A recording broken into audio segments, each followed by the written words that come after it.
Good afternoon, good morning, or good evening, everybody. I'm Philip Hewitt-Tribor, and I have the great pleasure to chair the Masterpiece Fair. And I would like to thank you so much for joining for this, our last of our Masterpiece online webinars.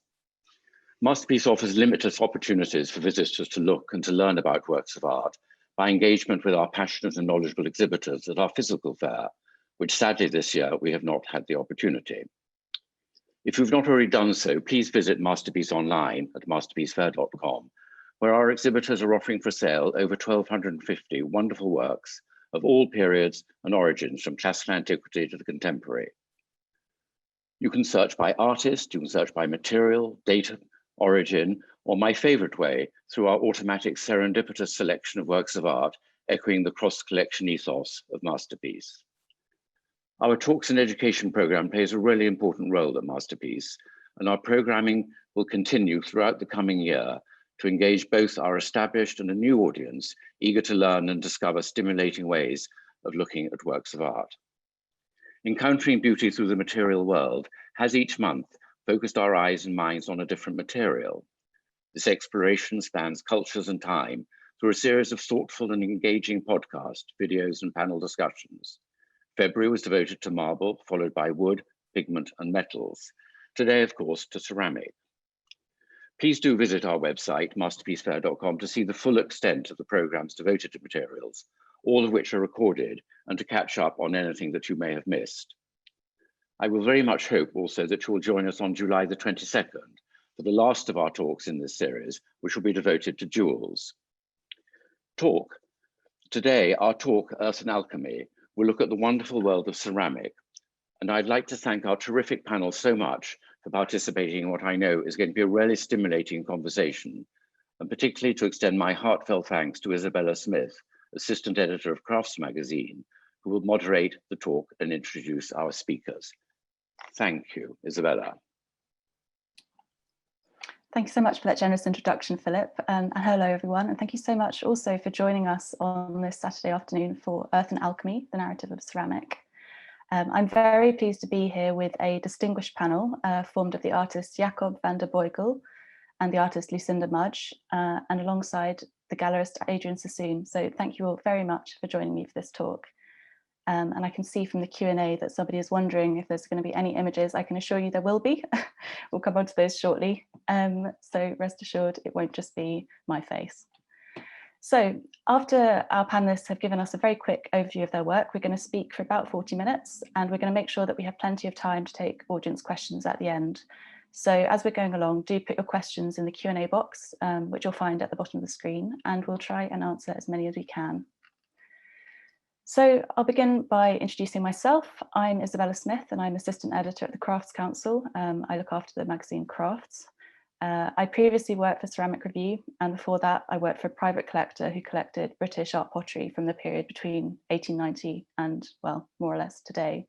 So this is a topic I'm very fond of. It's very close to my heart. So it's a real pleasure to be here today. Thank you so much for inviting me.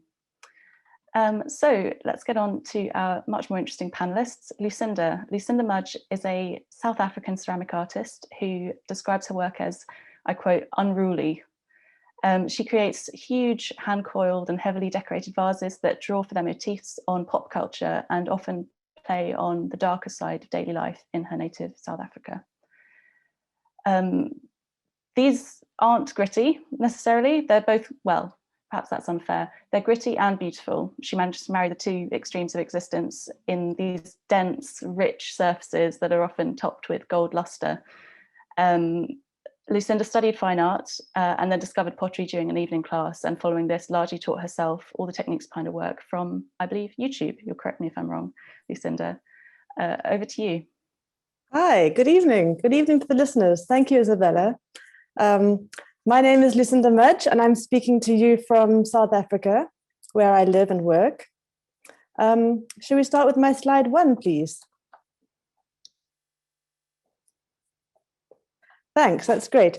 I moved to South Africa from London, where I first took an evening class in ceramics in Brixton. And I've now been building these large vases for 10 years. I hand coil them and color them using layers of slips and engobes. Although I see the benefits of hand building my vases, I'm more interested in discussing the message than I am discussing the technicalities of the clay itself. Each collection of vases that I make is exhibited under a common theme. The work you see here is lined up at my home studio with extremely beautiful lighting in that evening. And it was exhibited in May in London. So it feels really good to be connecting with you here, as I wasn't able to be at my opening. Can I have the next slide, please? The work that I chose to show you this evening was made in 2020, obviously during lockdown, and it's about longing for some fun. I was imagining a time ahead when we will be socially busy again. So this vase is titled 3 Missed Calls. It's something I saw written on the back of a taxi, and I thought it was sort of summed up in a very sad way everything we haven't been having. Well, you know, none of us have had a very busy phone or social life. So I thought it's also a way of showing all the high heels that we haven't been wearing as as all the parties we haven't been to. So I guess it's an upbeat look at a rather depressing time. And I chose this piece because I do like to use humor in my work as a way of digesting the things I see around me. I take what I see, conversations, stories I hear, news articles, and I try and turn that moment or that feeling into an artwork. Can I have slide 3, please? Sometimes the pieces that I make reference the act of making art as their subject. And anyone who has built large ceramic pieces knows that it's so time-consuming and it's so slow. And the ceramic medium is brutally unforgiving. And because I'm largely self-taught, there's no one here to walk into my studio to give me technical advice because I don't live in a city, I live in the countryside. So I taught myself through YouTube. I Google searched how to make a really big coil pot. And I found myself watching 7th generation Korean family building these very big vases.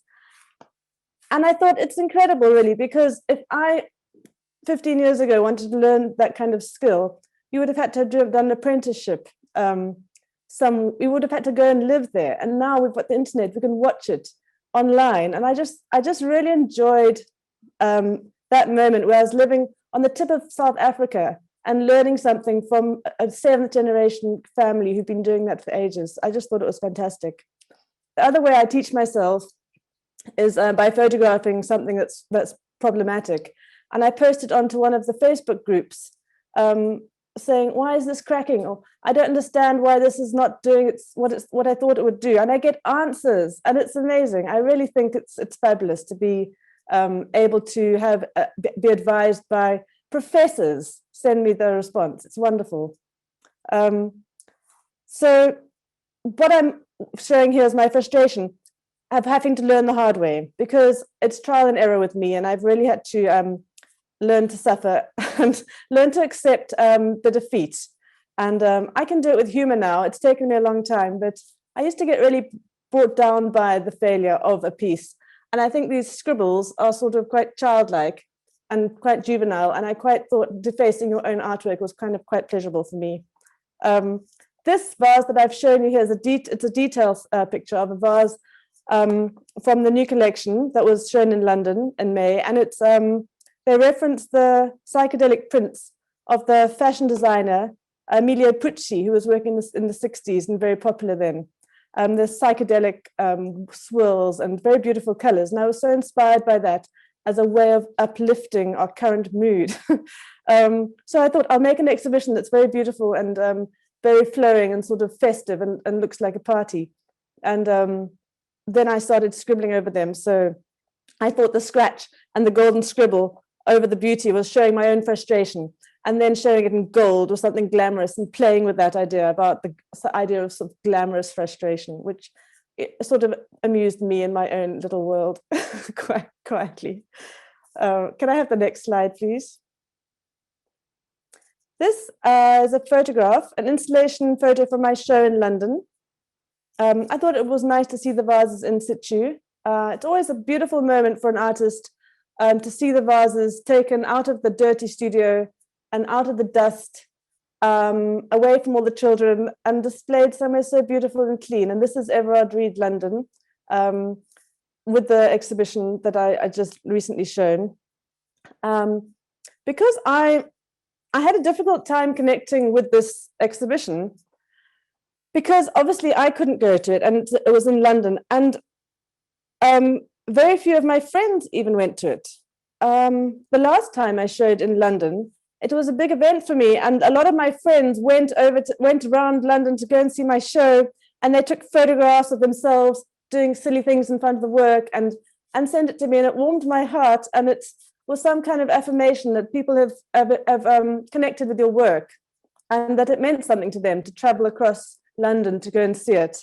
And this time, it was sort of very close to a non-event. It was just very quiet, and it was a small opening reception, and I was grateful. The work sold, but there was no fun and there was no party. And so my exhibition, that was actually about having a party, still didn't get one.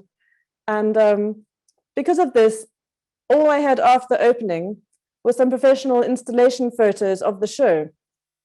I didn't have any personal keepsakes. I had no fun conversations, no memories of meeting people and chatting. And you can go home after your exhibition opening and rehash some conversations you had, and you normally meet someone new or someone interesting, and you get such a lot of feedback and a lot of back patting to boost your own ego that comes with having an opening and being at it and sort of being able to appreciate that moment after a lot of hard work. But people did say to me, "Oh, we've seen your show. It was amazing. It was lovely. We loved this about it." But without realizing what they were saying, they meant that they'd seen it online. They hadn't actually walked into the gallery. Can I have slide 5, please?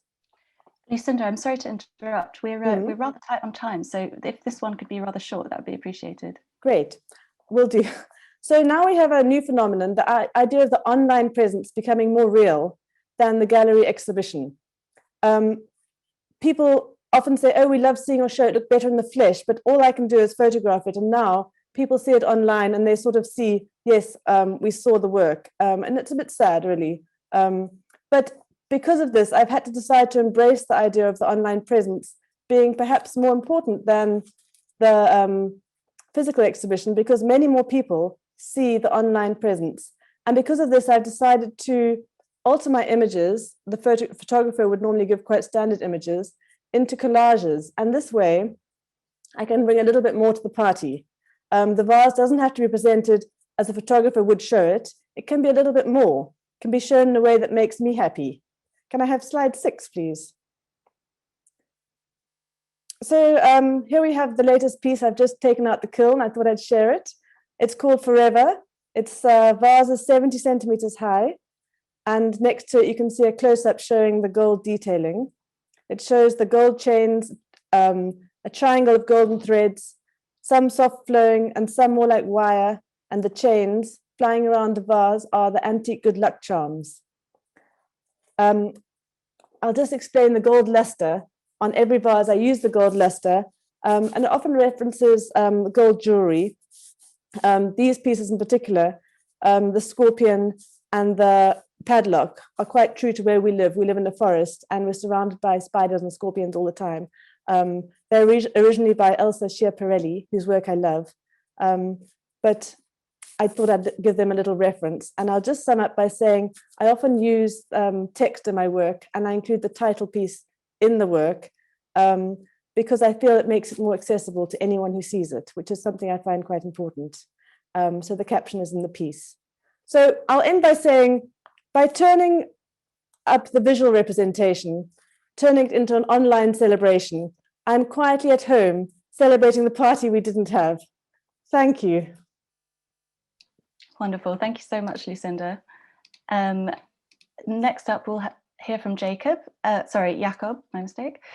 So Jakob is another artist whose practice is rooted in ceramics, although he's recently expanded his materials to also include a rather less popular material, which is cement.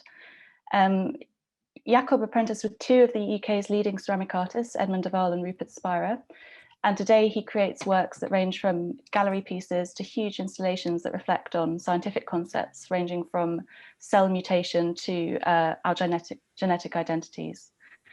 He'll certainly do a better job of describing his complex practice than I will as a disembodied voice. So Jacob, over to you.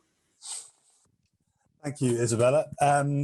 Yes, I think I'll just quickly zip through the slides and what I do. So as Isabella mentioned, I was apprenticed to Rupert Spira, and prior to that I did a history of art degree at York University, where I rapidly realized that I needed to be engaged with something physically, specifically making with my hands, and I had fallen in love with clay moons before during my art A level, and I really needed to reconnect with that whilst doing all the theory of art history.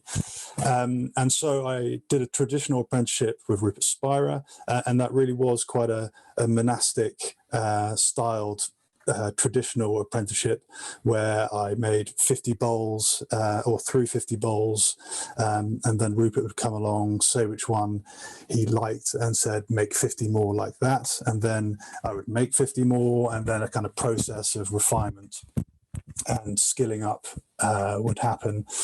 And it was a wonderful way of learning a specific style, and really the discipline of learning. And so I guess my training is very different to Lucinda's, in the sense that she was self-taught and did it online, which is a fabulous story. And yeah, it couldn't be more different to the way that I started. But anyway, so I was then lucky enough to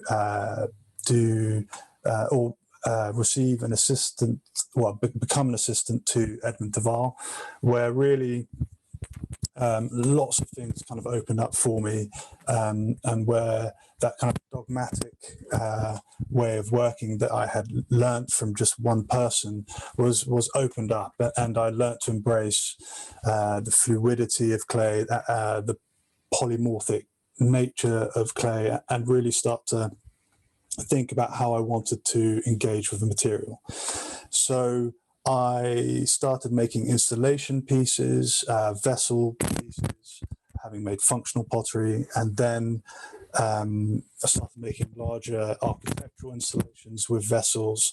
And then very rapidly, actually, I felt that the ideas that I was trying to convey were out, or the vessel couldn't contain the ideas, and everything started to feel a bit conceited, a bit forced. And so I again embraced the idea of change and development. And that really manifested itself in the image you see in front of you, which is of the North Sketch sequence at Chatsworth House, which is a permanent installation. And on the left, you can see the sort of the tiles, and those tiles depict the DNA of the Duke and Duchess of Devonshire, their son and their daughter-in-law, and then in the middle of the gallery, something that I refer to as the every person portrait. And so it was a bit of an epiphany moment where I was trying to think through the commission brief was quite loose, but I wanted to think about ancestry and inheritance in the context of a place like Chatsworth House, which is obviously rich in history and ancestry. And I thought, what could be a contemporary take on that? And it very rapidly fell into place, the idea of DNA as a scientific form of inheritance, and yet how there's a disconnect between this material biology of inheritance and the reality of our everyday lives. So what you see in front of you is about 650 all handmade ceramic tiles, all rolled out. Every little bit of block is handmade, torn open. So there's this very monastic discipline way of working that I love. Okay, next slide if possible. And so after that, I did a couple of scientific art residencies at the Wellcome Sanger Institute, which is a huge genome sequencing institute. And then I also did an artist residency at the Wallace Collection and the epidemiology department at York University. And then I was, in order really to kind of understand more what I was starting to depict in ceramics, and then I was lucky enough to receive this commission here, and you can't see all of it, but it's an entire ceramic room again, which is called the DNA room. And this is a stateroom in the Palace Huis ten Bosch, which is the residence of the King and Queen of the Netherlands. And this is where all the dignitaries meet. It's where politicians are sworn in, etc., etc. So it's it's a significant room in the Netherlands. And what I depict here is the DNA of the King and Queen. And then I have a past portrait, a global citizen's portrait, and a future portrait. And the future portrait is what you see at the top, at the right, and the Queen's portrait is on the left-hand side of the door. And really what I'm trying to convey through the use of colour, clay and texture is the idea that our genetic makeup is only one component of our very sort of constructed and assembled identities. Next slide, please. Oh, sorry, there's so much more to say, but I'll just zip through it. Yeah, so here you can see each little block is meticulously handmade, and in this installation there were 60,000 of them. So it was a real logistical headache, but yeah, and a real labour of love. And you can see here that each little block has a sort of torn face and a smooth face. So the smooth part is a sort of one-dimensional perspective on identity, and the rough, textured, multifarious nature of the block is representative of our actual identity, our history, and the making of our identity. Next slide. And here I am working on something that is being currently exhibited at Roche Court, the new art centre. These pieces are called Disposition in Blue, and it's to do with the genetics of sadness and happiness, and how we respond to things differently because of our history, our chemical makeup, etc. Next slide. And I think this is the last slide. This is of an installation piece I've just completed for the Institute for Transformative Medicine in Los Angeles. And this is where I'm embodying the ceramics, the handmade ceramics in concrete, and polishing the surface to reveal what's underneath. So it's kind of, the making process is central to everything. And it's really revealing what lies beneath, and that, yeah. Yeah, so next slide, if there is one. Is there one? I don't think there is. No, excellent. Okay, right, well, I'll leave it there. Isabel, if that's okay? Fantastic, thank you so much, Jakob. No worries.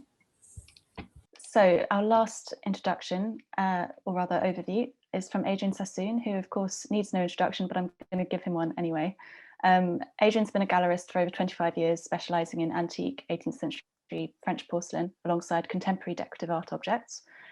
And many of the ceramic artists he represents are leading figures here in the UK, including Kate Malone, Julian Stair, Felicity Iliff, and here I can see is Hitomi Hosono, who of course is riffing off of Wedgwood's sprigs in this image.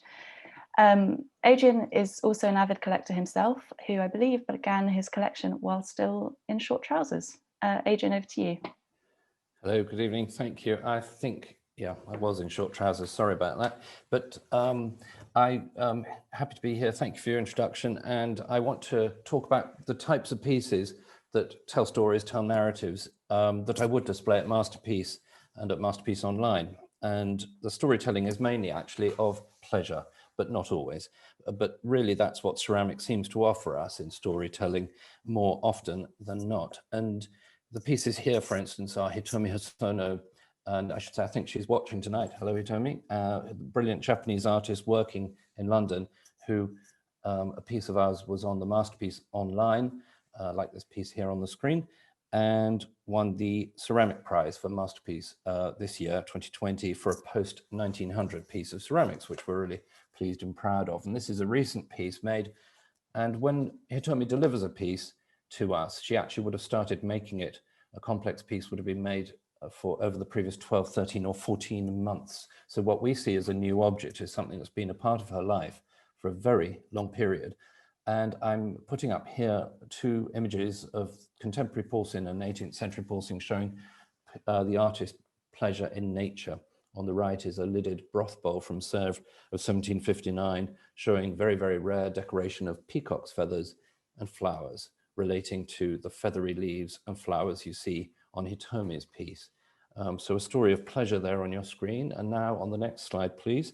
I thought we'd look at some more sensual pleasures that contemporary ceramics and 18th century can show us. Enrique Pérez-Alba-Red, who is Spanish and works in England, in London, has made these large porcelain figures recently, which show the story from the Bible known as Noli Me Tangere, don't touch me. It's where Jesus Christ has been resurrected, and Mary Magdalene, seeing him, is about to touch him. It's been depicted throughout history, and basically his saying is, you have to believe in my presence, not to touch me, to believe that I'm here. And I've got goosebumps even thinking about it. It's an extraordinary moment which can be conveyed there in contemporary porcelain by somebody with brilliant sculptural control. And another very astonishing, more carnal than spiritual story is told in this cup and saucer, French 18th century piece that I had at the Masterpiece show 2 years ago and sold there. And on both the saucer and the cup, curtains rise, and behind there are these riddles, partly graphic, partly in lettering, rebus riddles. I can't possibly tell you what they actually mean because it's disgracefully naughty, but if anyone wants to find out more, you can email me. And I'll move on now, please, to the next slide, which is more about the pleasure of texture. We have a small image of a very, very large bowl by Takahiro Kondo, an artist from Kyoto, my age, of great fame. And that has his porcelain has been covered with a silver mist, as he calls it, a glaze he developed where granules of silver in glaze form a surface which is so incredibly tactile as well as visually luxurious. And on the right, there's a teapot, which is similar to one in the Wallace collection, but this is one in my hands, which dates from a period where we know these blue and green tea services were being supplied to Louis XV, to Madame de Pompadour, and we don't know in the documents which piece we see in our hands now would be theirs. But these are the types of pieces as a collector, as a dealer, as a historian, that you know as you feel that gilding, which feels like braille. It's really quite strong feeling. Louis XV was touching something made in the same workshop that looked like this. It could be that one, or maybe it's only Madame de Pompadour. So there's a nice sort of pleasure of texture sometimes, not just in what you see. And in the next slide, I wanted to show another variation of sculptural texture rather than surface texture. Here we have a piece by Kate Malone on the left. It's an extremely large gourd made at the end of 2019 with basket work applied over it, but it's actually built up in ceramic in a very, very complex manner by Kate. And Kate, we have a film which will be shown next month where she said, just recently she filmed and spontaneously said, my objective is to touch you in the heart, not in the brain. And so again, that's getting back to pleasure, instant pleasure, visual pleasure, surfaces, and color is one of her, Kate Malone's, ways of offering the pleasures of ceramics. And I've linked that on the right to a tray that I would have been showing at Masterpiece from the Sèvres porcelain factory that I specialize in, where the porcelain has been cut and pierced and cut and pierced. And this was a process which was established in the Sèvres factory in the 1750s and used in the following years. but it meant somebody sat there cutting and cutting and cutting incredibly carefully, hoping that when the porcelain was fired, just like with Kate's basket work, that in the kiln it doesn't separate and become a problem. So it's the mastery of the material in the raw process is something that that links both of these objects. And I'm just going to show you one more slide, please. The next slide showing the pleasure of the simply painted surface. Here we have white porcelain, a very, very large porcelain vase made by our lady artist Robin Best in 2014, but she's working in this style still. She's Australian and lives in China. And in China, she uses pigments that she has bought in Germany at the Meissen factory in recent years and taken to China to use. So there's a link there with European ceramics, historic European ceramics. And you'll see at the top right of her imagery and the center left, there's monkeys. And on the right, I show you a detail from a served porcelain tray, which I would have at Masterpiece if we were there in the exhibition now at the fair. This is a served porcelain tray, quite good size, decorated with the most astonishing gilded and colored imagery of monkeys, again, like with Robin, but monkeys acting as if they're humans playing in a band with sort of chinoiserie, exotic Asian style vegetation around them. So those were that's everything I wanted to show you. I just want to show you how ceramics of different centuries can offer pleasure. Thank you. Fantastic. Thank you so much, Adrian. That's been a really visual feast that you've offered us there. So to go back to our title, perhaps I can invite the others to turn on their cameras now.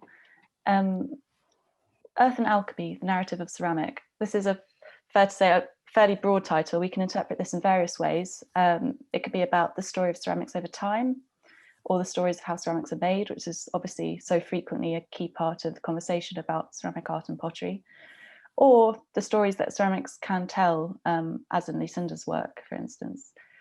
I think it's helpful here to gain something of a historical perspective. So this latter idea that ceramics can tell us a story through their decoration, form, or materials is one that lost traction at the beginning of the 20th century, thanks to theorizing by various early modernists, such as the curator Herbert Reed, who championed pottery as a, quote, purely abstract art form that was totally free of narrative intention, which, of course, as Adrian's illustrated, rather goes against the actual facts of ceramic history, which is full of narratives, you know, everything from ancient classical black or red pieces depicting mythological scenes through to cheap and cheerful Staffordshire ware from the 18th and 19th century, with, of course, a huge amount in between. So this idea of pottery as purely abstract and non-narrative led to a few decades where ceramic art really struggled under the idea that ceramics could be just a purely formal thing that didn't tell stories unless by the means of their making. However, after a few years of kind of fairly feverish interest from the art world, it's fair to say that ceramics and narrative are now a popular topic for debate again, hence this panel. I wondered if our artists had any thoughts on this debate. I was thinking, for instance, about what it is exactly that clay, glaze and firing can offer us, which is so fertile for storytelling.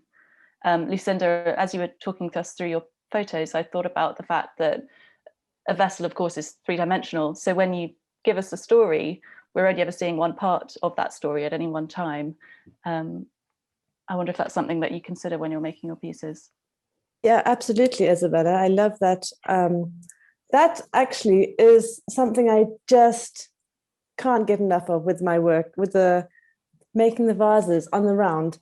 So it's very different there's two differences to forming an actual painting as an artist. When I say I'm untrained, I actually studied fine art. So I'm untrained in the medium of ceramics, but I've always been very interested in talking about fine art, contemporary art. And the storytelling on a vase is sort of quite fabulous because I always like to say there's always two sides to the story. You know, with domestic disputes or with a protest, which we're all having around us, there's always two sides, and we can't always see the other side, and or we sometimes don't want to see the other side. So often with my work, I make a vase that says one thing on the front and then something different on the back. And sometimes it's quite rude or sometimes it's quite entertaining, but you can choose which side to see. Sometimes it's an unpleasant message we don't want to see and we don't want to have to engage with. And in South Africa, we have one of the most unequal societies in the world. And we're all very well trained on looking the other way when it's just too much to cope with. So I use that a lot in my work as a way of telling a story. The fact that you can't see both sides of the story at once because the vase is on the round, and it's very neat to make it that way. It also means that the viewer, the person who ends up with the vase in their house or in the collection, can choose which way to switch it. And it does change the message, but they know that the other message is on the back. Whether they choose to engage with it or not is their choice, but they know it's there. And that's something I really do play with quite nicely. I love that idea. You can turn it around when your parents come to visit. Absolutely. I'm struck as we were talking about the difference between Jacob and Lucinda's approaches to telling narrative here. Obviously, Lucinda's a very graphic, very pop in many ways, whereas Jacob's are, formally entirely different and tell their story through their form largely. I'm curious as to why, Jacob, you choose ceramic for these pieces. That's a very good question. I guess I have, through my, perhaps to rewind, the idea of modernism and the kind of the history of studio pottery is quite important in the formation of my practice and how I kind of ended up developing. The way I learned was obviously in that kind of classic British studio style, if there is, if such a thing even exists, stemming from Bernard Leach, Michael Cardew, Lucy Ree, and then Rupert Spira, and really the idea of form and function, and these kind of ideas really weigh heavily on pottery of that style. And so when I went to Edmonds and that idea of actually the history of ceramics being much more open and much more experimental, and all these new narratives were being created and being written about. I believe Paul Greenhouse, has again kind of expanded these notions.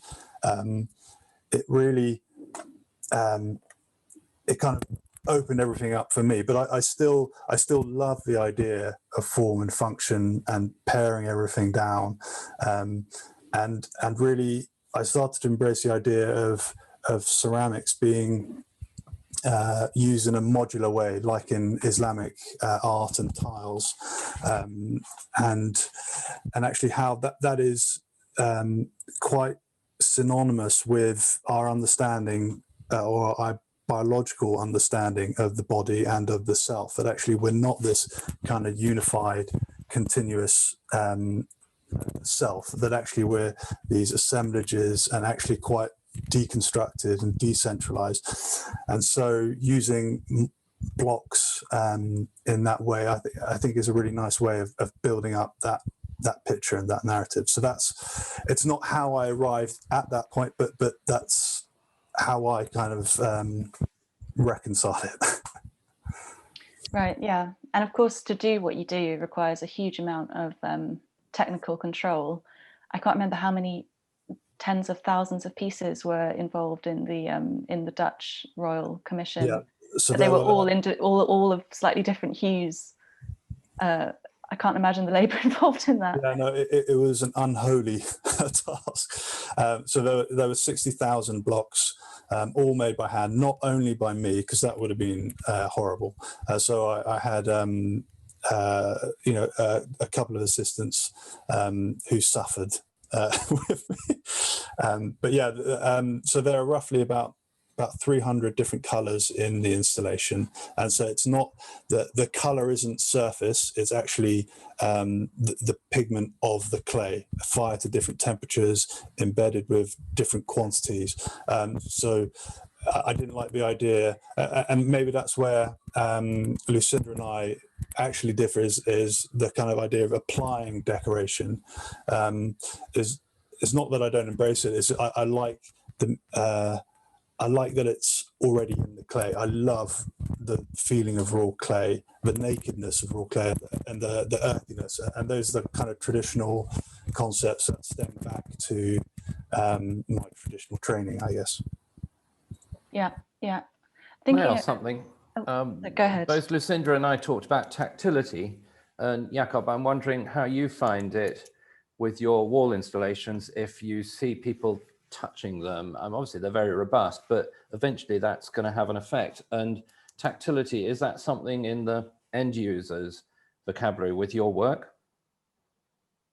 It's something I wrestle with.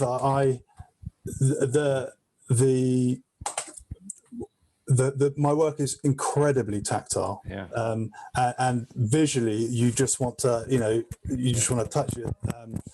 And I've started to embrace that, and actually, that just needs to happen. You can mitigate against it, but and I guess in some places it's probably a difficult thing for the owners to reconcile with, but especially in sort of public institutes. But privately, that's all fine. But yeah, I don't want to prevent people from touching the work, especially if the inclination is there to do so. That has to be embraced because it's such a wonderful material to touch. Yeah, this is one of the paradoxes of the ceramics on display, is that they're often made for the hand, and yet. Adrian, I was curious to hear about how important a narrative quality is for you in your work. I'm struck listening to you speak about how I wonder if the narrative that matters to you is the narrative of making, of the stories of these pieces and their provenance and their histories. Well, yeah, on the 18th century we have provenance. Something could be quite simple, but from the documents we know it was made for the king, and then an elaborate piece is an elaborate piece made for a king or somebody else important and identified, and that is part of the excitement. But you can have an incredibly beautiful, amazing, astounding and rare and fine object and not know who it's made for, so you have to enjoy the object. And with our contemporary objects, maybe provenance is slightly a bit different, but obviously we're more in touch with the artists who are making things now, so we have more stories behind our contemporary objects that relate to the life of the artist that's discussed by email, telephone and in person. And our artists are often at Masterpiece, at our other art fairs, and talking to people about their work. And obviously two living artists here are able to do that. And mainly it's a complete pleasure when people have serious questions that I can't answer because I wasn't in the studio, or many collectors really enjoy meeting their artists. I know there's a famous ceramic artist listening today, and there was a great collector of her work who in New York who didn't like to meet the artists. He wanted to know them in the room, but not to actually talk to them. He was shy, maybe. He's still alive. He's shy. I don't know. So everyone's different, but it's very, very charming to have the information from the horse's mouth right available. It's great. Pleasure. Yeah, and another form of narrative is the narrative of ceramic history and art history more broadly, which is something that I know a lot of your artists that you look after do engage with explicitly. I'm thinking here of people like Michael Eden yes, or Nico Conti. Yeah, looking back at things that have been made before. Well, one of my big things about contemporary objects and contemporary art in general is just because something is newly made, it doesn't mean it's actually newly thought through. Human beings have been quite clever for rather a long time. So if somebody makes something in a ceramic technique right now, it's highly likely to have been vaguely a ceramic technique for a number of centuries, wouldn't you say? I mean, there's new ways of working things, but the raw materials are coming from the same earth for centuries. And so we have to respect the fact that sometimes just because we haven't seen something, it doesn't mean it hasn't happened before. But obviously, people nowadays make things in their own way, and so it's a very personal thing. The hand is a very personal instrument, isn't it? No two hands really make the same things. Nothing new under the sun except for CAD and 3D printing and so on, perhaps. And the originality of a mind and their hands. Yeah, yeah, sure. I'm thinking here, I'm jumping around a bit somewhat, but I'm aware of the time. I want to cram in as much as possible. Jakob, I'm curious to hear more about your thoughts about a different kind of narrative, which is scientific narratives. Now, these often struggle to make sense to lay people who might be turned off by the complexity. What is it that you think that art, or ceramic art in particular, can offer to scientific communication? Is that what you see your work as working within? Yeah, so there are a couple of things. So I think what Adrian was saying about everything has already been done is very difficult to disagree with.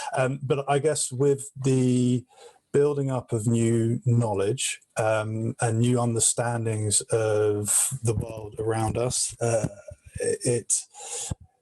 I think it's an interesting pursuit to anchor these new ideas that are often very complicated and very dislocating, and to anchor them in a material that we are intuitively familiar with. And so I guess that's why I use ceramics in particular. It's such a intuitive material. The history of it, it tells the history of our civilization, et cetera, and so that ability to connect with new scientific ideas is fascinating to me, because often these ideas are so technologically advanced that they stretch our notions of what it is to be human to such a point where it's quite disconcerting. And so my way of dealing with that is through the use of a material and working it in a physical way and just connecting with it. And so, yeah, so I don't really see myself as communicating science per se. I see it as me wrestling with new ideas of the self and of science in a medium that I feel explores it in a bodily, in an intuitive way. That's probably making it sound more pretentious than the reality of my everyday life. But that I think is probably, yeah, what I would condense it as. May I say, I think your work's brilliant. You have a completely personal sense of using those materials in a personal way to achieve things. With the materials may have been dug out of the earth, but you're using them completely different ways and very, very beautifully finished. It's been very exciting watching both your presentations, Lucinda, as well, to see new ways of doing things, completely personal. Yeah, agreed. Both highly original, and I only wish that we could see them in person. Hopefully next year's masterpiece will be back to something with a physical component again. I think it is time that we take some questions from the audience. So the first one from Georgina Livingston. What's with the bird? This is aimed at Lucinda. I do love the ceramics you make. Lucinda, what's with the bird? Do you know what work this is referring to? Let's think. Well, actually, I use birds quite a lot as an image. Perhaps the bird that you saw was the one of the antique charm bracelets. Let's think about which bird it was. Sorry, I can't quite picture the bird. Well, perhaps it may be something to do with the fact that where I live, we are surrounded by a lot of birds all the time. They're very noisy. Every time I make a video of my work rotating on a wheel outside, I always get comments saying, "Love the bird song." because it sounds like a tropical jungle. Yeah, the birds, I sort of like the idea of movement and the idea of flight. They can be, quite joyous, the idea of the bird. It's sort of the idea of flying, and I suppose that might represent some idea of joy for me. Which, as mentioned, we could all do with more of at the moment. Next question is from Jeffrey Ruder, who asks, both Lucinda and Jakob are very serious about iconography and messaging. Please could they discuss what it is about their work that is peculiar to ceramic and couldn't be made just as well in some other medium? Jakob, what do you think?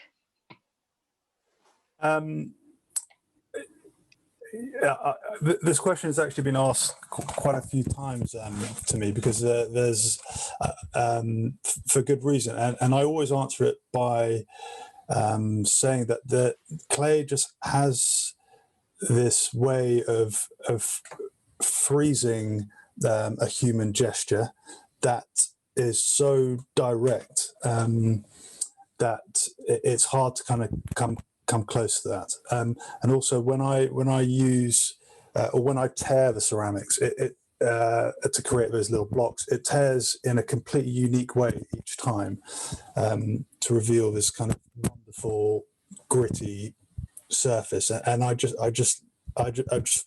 fall in love with that each time. So it's really, my use of clay is really a mantra upon that idea of it freezing gestures. It's always a unique, non-repeatable moment, despite the kind of repetition of the work. And I'm sure that it can manifest itself in other practices, but it's all these, the cumulative history of the material, the abundance of the material, and the scarcity. It just can embody so many paradoxical positions that it's just a wonderful material to use. Great. And Lucinda, same question. Why clay? I can say there's no greater joy for anyone in ceramics than it is from opening the kiln, when you have a piece in there that you've been firing overnight, and it's the morning and you walk inside, and there's the moment that you get to open the door and see the color. Because for me, it's the color of the glazes, that because it's layered, you don't really know what they're going to look like until the glaze is on. And when the glaze is on, it's final. You can't change that tone. And the tone is formed by so many different variables, the ramp up rate. There's different elements that will be out of your control at the end as to what kind of color you will be getting. Because I don't like to do too many technical tests, I'm always surprised by the actual result of the final firing. And sometimes they can be slightly more edgy than you were thinking, or interesting color combinations, because I don't do very many color tests. I'm a very impatient person with that kind of thing, so I work quite intuitively. The other reason I can't do what I do in any other medium is because of the gold luster that I just get so much pleasure out of.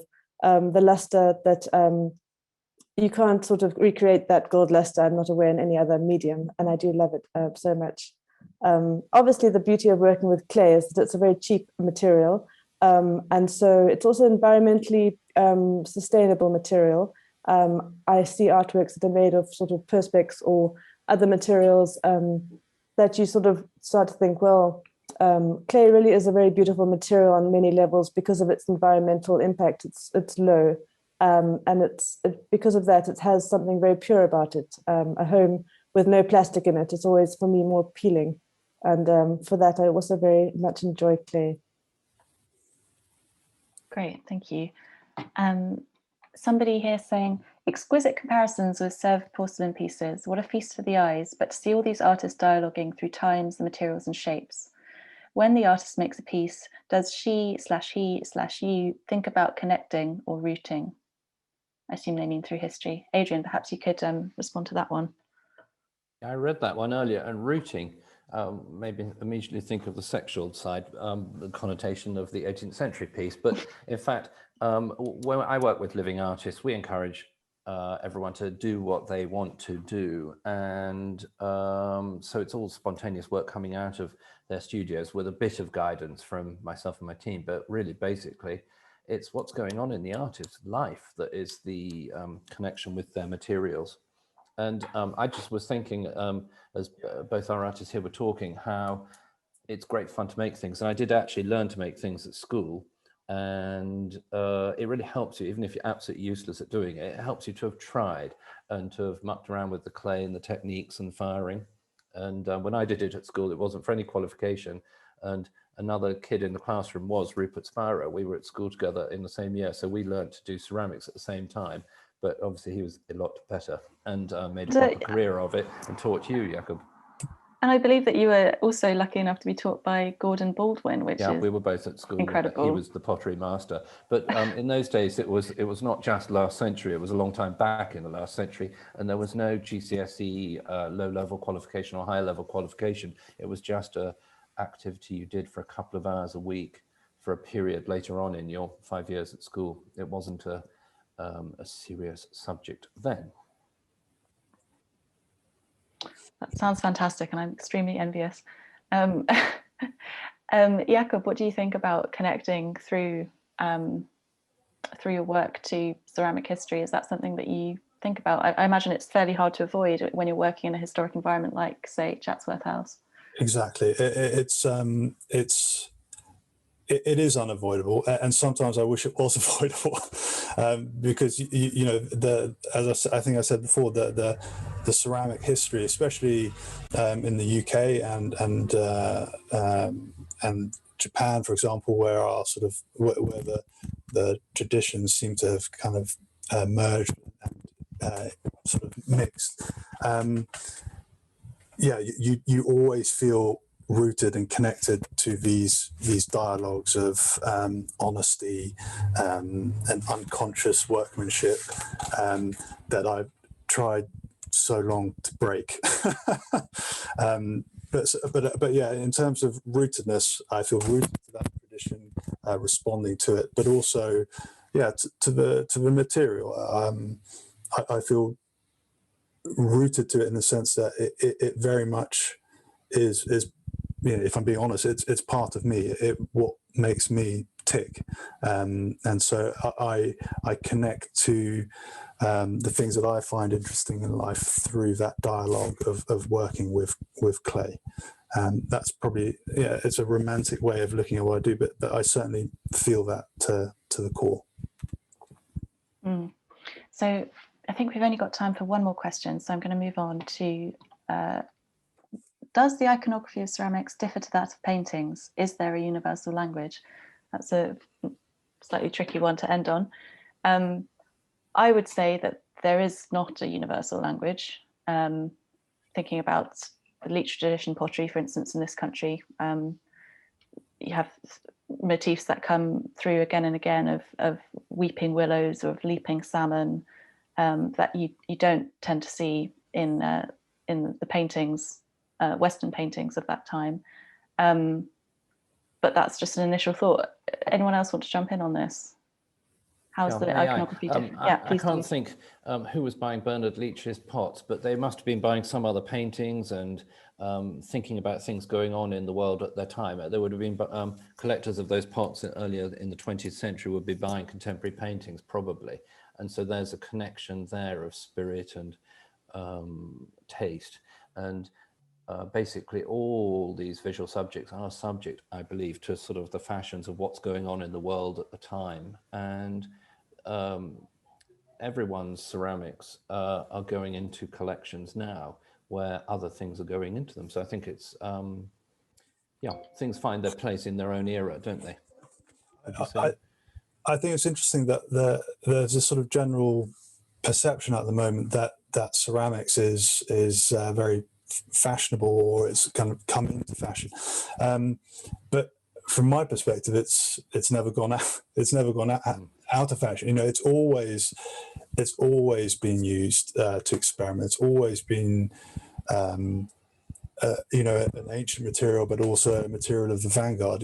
It's I find it fascinating that it's perpetually being pushed as kind of trendy, but yeah, I don't think that's ever left, for good reason.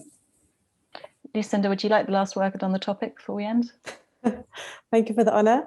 Well, I'm always interested, when you look at sort of the idea of the universal language, definitely when you travel to different countries, you can observe different aesthetics that are quite common in one country that don't exist in another. For example, in the UK, perhaps there's a less vibrant color palette than there would be in South Africa, because it's a less colorful environment. The sky is less blue, there's less color. You can't see a color like you can see color in South Africa.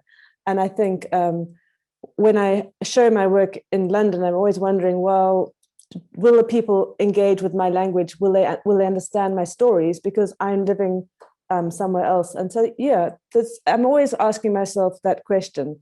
Will the story be understood? And that's my take on the idea of the universal language. I think every culture, every country has its own language, and it goes back centuries. And as artists, we're always referencing different bits. I'm from the UK originally, living in South Africa. I'm referencing both worlds. And I can't help that. I understand the shape of a vase to do this. In a different culture, I would understand it to be a different shape, just through the things I've grown up around, the furniture I see every day, that kind of thing. So our own language is quite an interesting subject in itself. And I think we're all expressing our own language through our art we make. And we only hope that the people who see our art can speak our language. Great. And on that note, we're going to have to draw this to a close, unfortunately. I think that last question could have been the topic for a panel discussion all of its own, perhaps in future. Well, thank you so much, Adrian, Jakob and Lucinda. It's been fascinating. And thank you to Masterpiece for hosting such an interesting event.